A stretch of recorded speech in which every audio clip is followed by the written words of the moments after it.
High, এটা হচ্ছে সুন্দরবনে আমাদের লাস্ট ডের ভিডিও। আজ আমাদের বাড়ি ফিরতে হবে আর সাথে আমাদের কিছু জায়গা ঘোরারও বাকি ছিল। তো সকাল সকাল আমরা বেরিয়ে পড়েছিলাম সেই জন্য। আমার ফুলটা এখন দেখো চলে যাচ্ছি। হ্যাঁ, ওই জামরুল।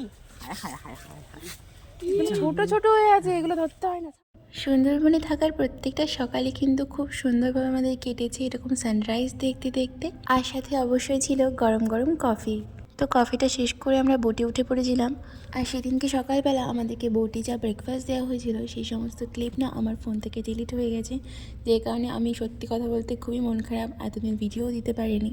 তো কি আর করা যাবে, চলো তোমাদের সাথে আজকে লাঞ্চটাই শেয়ার করি। সেদিন ছিল গরম ভাত, সাথে বেগুন ভাজা, মুগ ডাল, ফুলকপি আলুর সবজি, পার্শে মাছ, আর আমার পছন্দের কাঁকড়া। কাঁকড়া তোমাদের কার কার পছন্দ অবশ্যই কিন্তু কমেন্টে জানিও। আর রান্নাবান্না সত্যি খুবই সুন্দর ছিল। লাস্টে ছিল চাটনি আর পাঁপড়। তো এইভাবেই 3 দিন 2 রাত আমাদের সুন্দরবনে খুব ভালো কেটেছিল।